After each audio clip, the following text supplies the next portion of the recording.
Oi, gente, graça e paz, tudo bem com vocês? Mais uma semana do nosso estudo bíblico, semana 21 do nosso circuito bíblico. E hoje eu quero convidar você a pensar comigo sobre o nosso valor, o meu valor, o seu valor, claro que aos olhos de Deus. Como que Deus olha para nós? Será que de fato eu sou tudo isso que eu acho que eu sou? Será que você é tudo isso que você acha que você é? Ou será que você é mais do que você pensa que você é? Fica comigo nesses minutos aí que você vai ter a resposta dessas perguntas e meu desejo é que o Espírito Santo de Deus traga entendimento e clareza para que você seja melhor do que você é hoje diante de Deus e diante das pessoas em nome de Jesus. Antes da gente ler o texto, eu quero orar com você pedindo a Deus que de fato faça isso no meio do seu coração. Vamos orar? Pai, obrigado por esse momento juntos, obrigado pelo privilégio que a tecnologia nos dá de podermos juntos compartilhar daquilo que é do Senhor através da Bíblia em tempos diferentes. Muito obrigado, Senhor Deus, porque o Senhor mesmo é quem faz isso, é o Senhor que nos proporciona, é o Senhor que dá inteligência para o homem para que a gente possa então utilizar os meios de comunicação para alcançar vidas, pessoas. Então, Pai, no nome de Jesus, abra o nosso entendimento pelo Teu Espírito, Pai, e que o Senhor mesmo nos convença daquilo que precisamos ajustar e daquilo que precisamos olhar melhor para dentro de nós e para fora de nós. Abençoa-nos, Pai, fala com a gente, no nome de Jesus. Amém. Amém. Vamos lá, Mateus capítulo 18, a partir do versículo 10. A parábola da ovelha perdida, eu quero pensar com você um pouquinho hoje. Jesus está conversando numa sequência aqui, falando sobre muitas coisas, sobre o reino de Deus. Ele, no capítulo 17, ele estava lá no Monte da Transfiguração, ele cura um menino endemoniado, fala sobre o imposto e resolve o problema dele e do Pedro de pagamento de imposto, de um milagre fantástico de achar moeda dentro do peixe. Imagina só. Depois ele fala quem é maior no reino dos céus e chega então aqui no versículo 10 de Mateus 18, que diz o seguinte: cuidado para não desprezarem um só desses pequeninos, pois eu lhes digo que os anjos deles nos céus estão sempre vendo a face do meu Pai Celestial.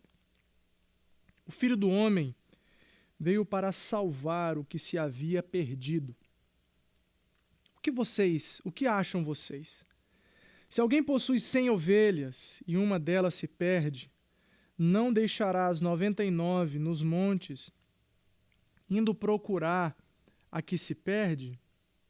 E se conseguir encontrá-la, garanto-lhes que ele ficará mais contente com aquela ovelha, do que com as 99 que não se perderam.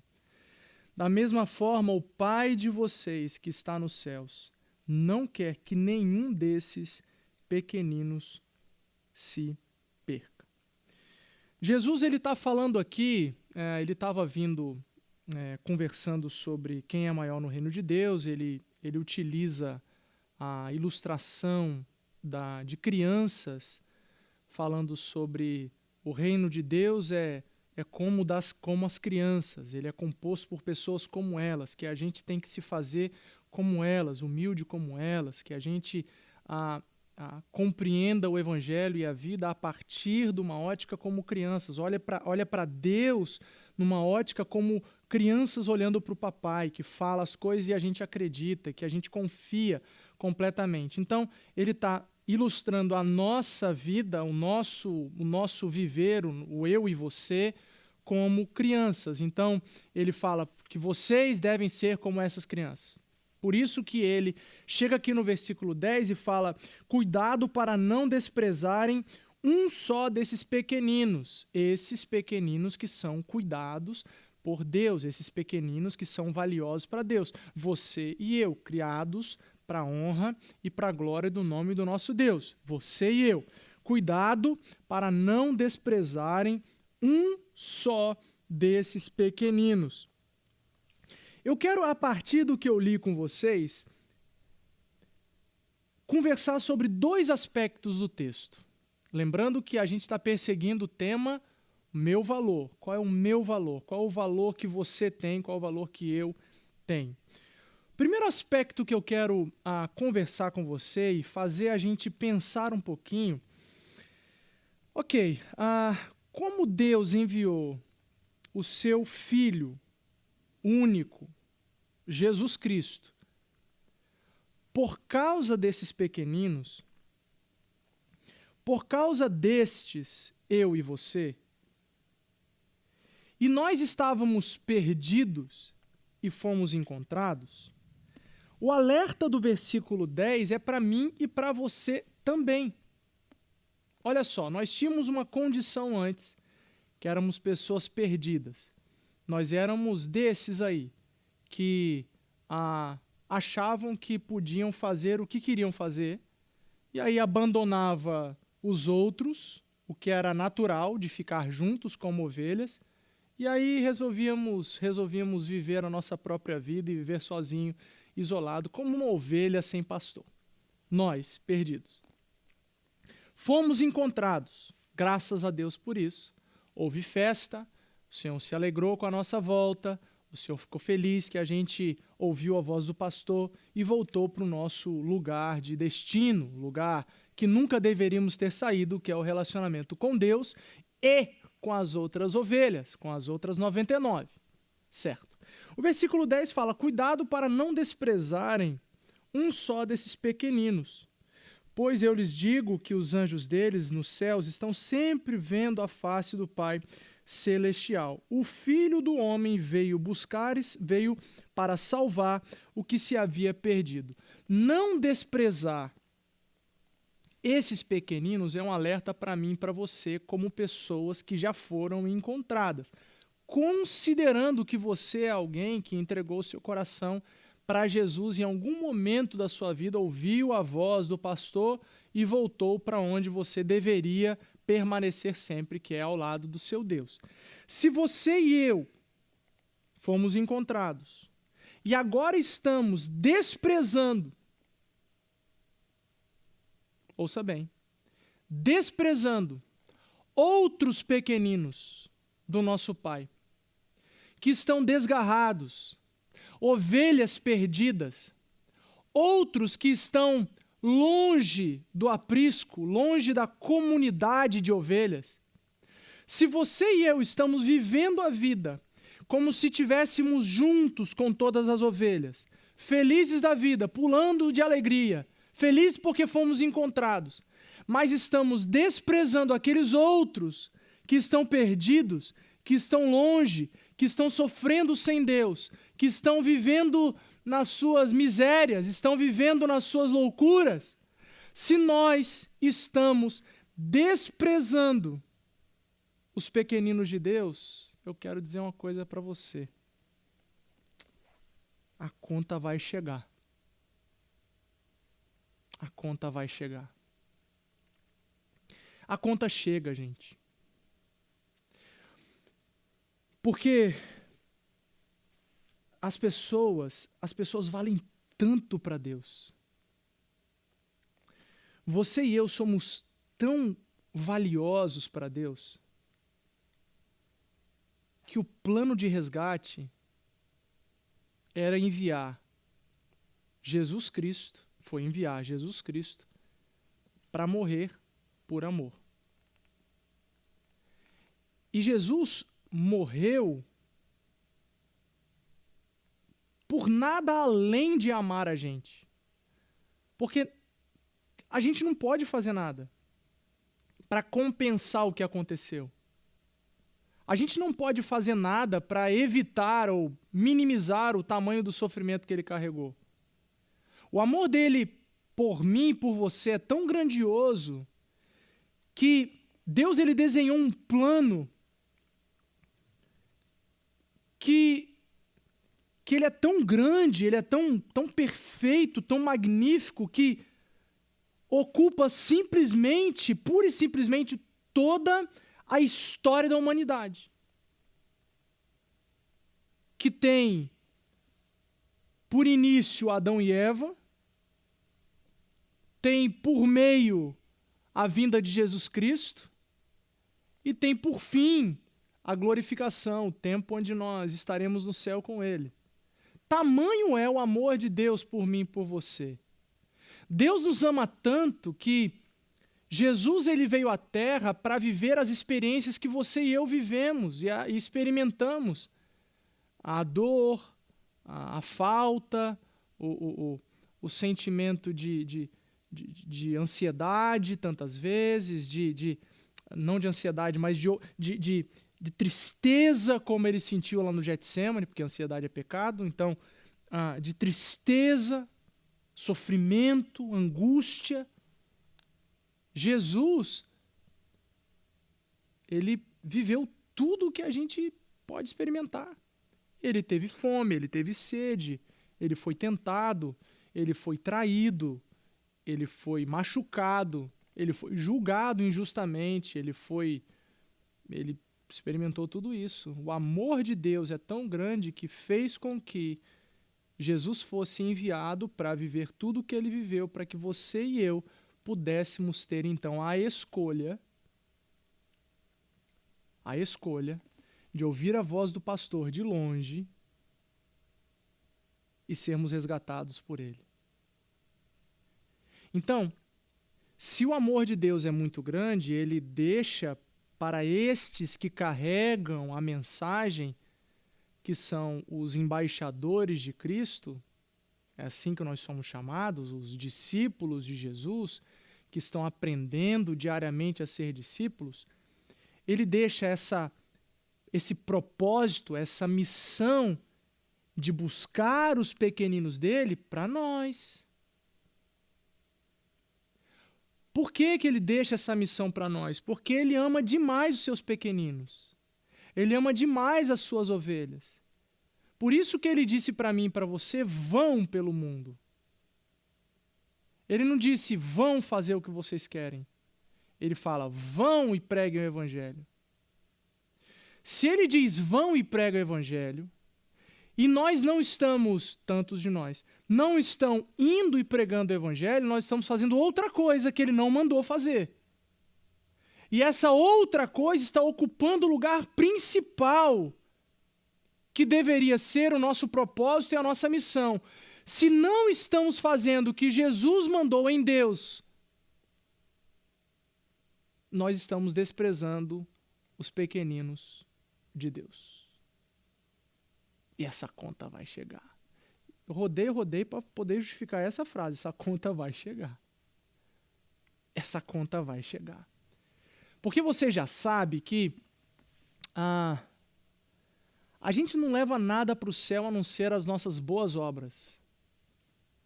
A gente não leva nada para o céu a não ser aquilo que nós fizemos aqui para Deus e para as pessoas. É isso que vai valer como se fosse o dinheiro do céu, vai. Para você construir o que você quiser no céu, você precisa, aqui na terra, dar o seu melhor para Deus, fazer o melhor para Deus e o melhor para as pessoas. Isso aí é o que vai determinar como você vai viver no céu. Se você vai para o céu, né?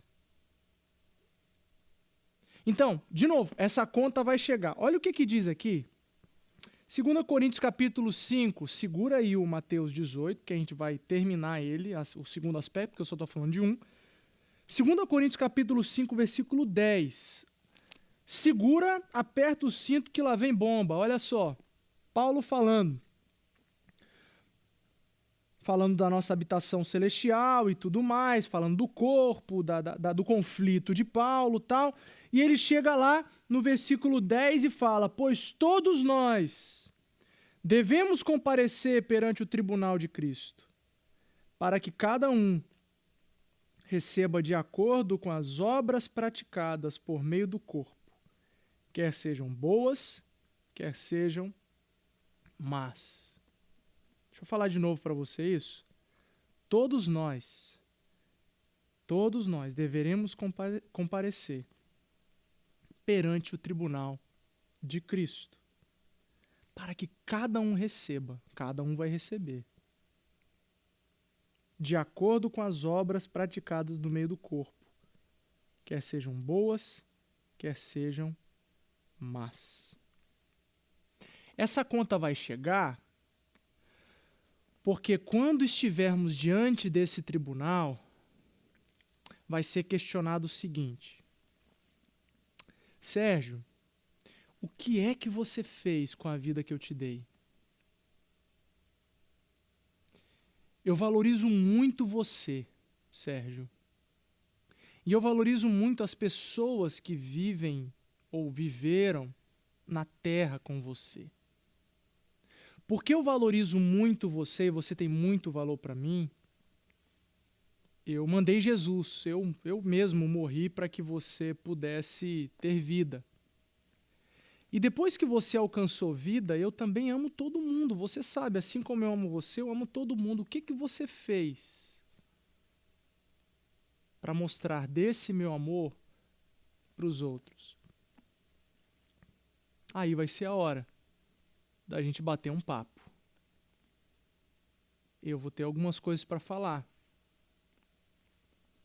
Mas assim, de cabecinha bem baixinha assim, né? Que é o meu Senhor que está falando. E você? O que que você vai ter para falar? Talvez você diga naquele dia assim: Senhor, olha, eu fiz pelas minhas filhas, pelos meus filhos. Eu fiz pela minha sogra, pela minha mãe, pelo meu pai. Eu trabalhei duro para levantar sustento para eles. Comprei uma casa bonita.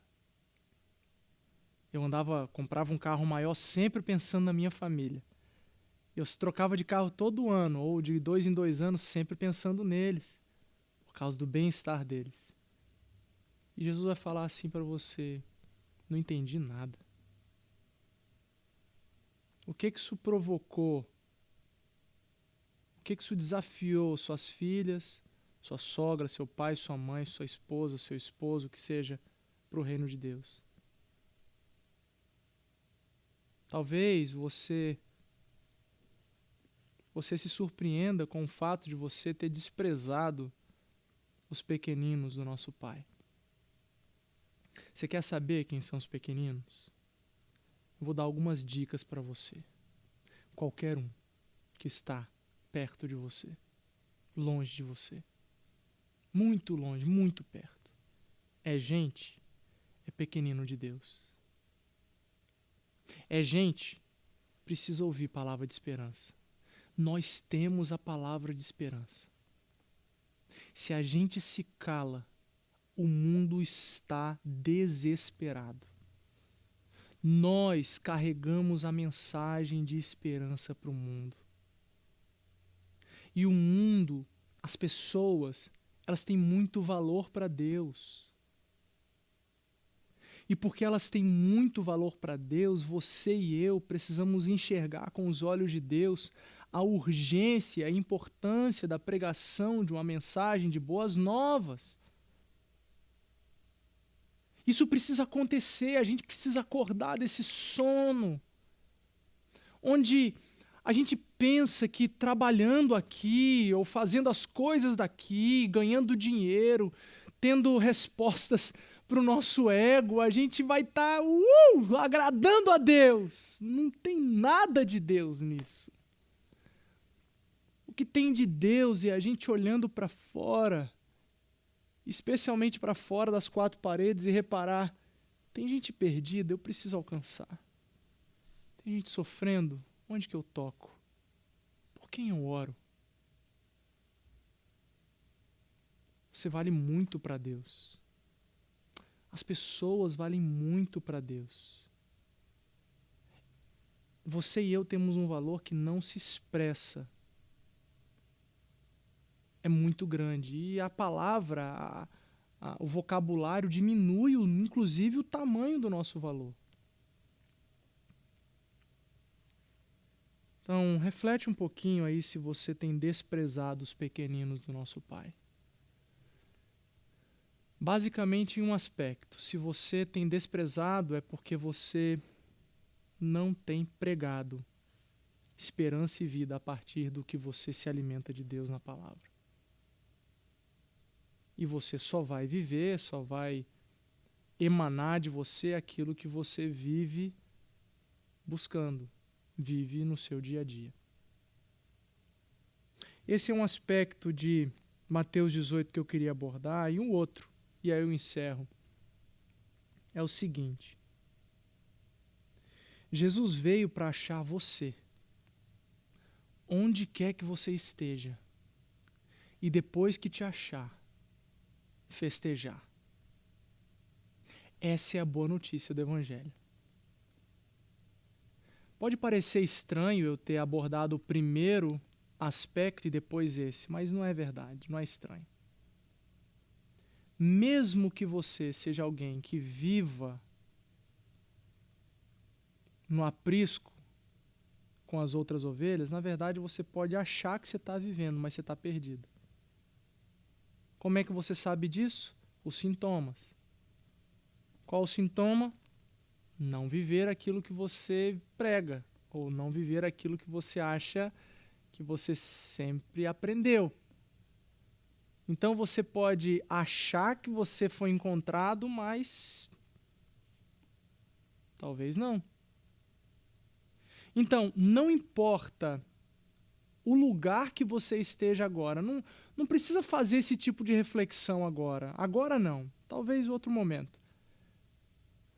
Só ouça o que eu vou dizer para você agora. Não importa onde você está, Jesus está vindo aqui agora, nesse momento, nessa hora, porque Ele é presente aqui para achar você, pegar você para si e fazer festa porque você se permitiu ser encontrado. Ele fala no versículo 13: e se conseguir encontrá-la, garanto-lhes que ele ficará mais contente com aquela ovelha do que com as 99 que não se perderam. O amor de Deus, agora, por você, pessoalmente, esquece as outras 99. Você, o amor de Deus, através de Jesus, é tão grande, é tão grandioso, que Ele vai fazer tanta festa porque você foi humilde e se permitir ser pegado no colo e carregado de volta, que você vai ficar até constrangido com o palpitar do seu coração. Você tem muito valor para Deus. Não viva sozinho. Não seja arrogante. Não ache que você sabe de tudo. Não ache que você já compreendeu Deus, que você já sabe quem é Ele, que você já sabe de tudo da religião cristã, que só se permita ser pegado no colo porque você é amado. E aí o ciclo continua. Depois que você se permitiu ser pegado no colo, você vai ser convertido a uma nova formatação de vida. E a partir disso, você vai começar a olhar para fora de novo, para ver quantas ovelhinhas você pode ajudar a trazer de volta. 2 aspectos. Primeiro, você está desprezando as ovelhas perdidas? Segundo aspecto, Jesus veio para encontrar você, onde quer que você esteja, para resgatar você, para pegar você no colo e fazer muita festa, porque você se permitiu ser achado. Ele te ama demais. Você não precisa viver sozinho. A gente está aqui, igreja, para caminhar junto com você, para ajudar você. As nossas células estão aqui para cuidar de você e para te ajudar a cuidar de outros. É assim que a gente vive, é assim que a gente precisa viver. Um ajudando o outro. Um atento ao outro, para ajudar sempre o outro a crescer em Deus. O meu desejo é que você se veja muito valoroso e que, se vendo muito valoroso, não se ache o mais especial do mundo, mas alguém que vai olhar os outros com o mesmo valor. Assim você vai amar a Deus e amar o próximo. Que Deus te abençoe, que Deus te ajude, que você tenha um tempo muito especial em Deus, com essas reflexões que o Espírito Santo está trazendo para você, em nome de Jesus. Um beijo, gente. Até a próxima. Tchau.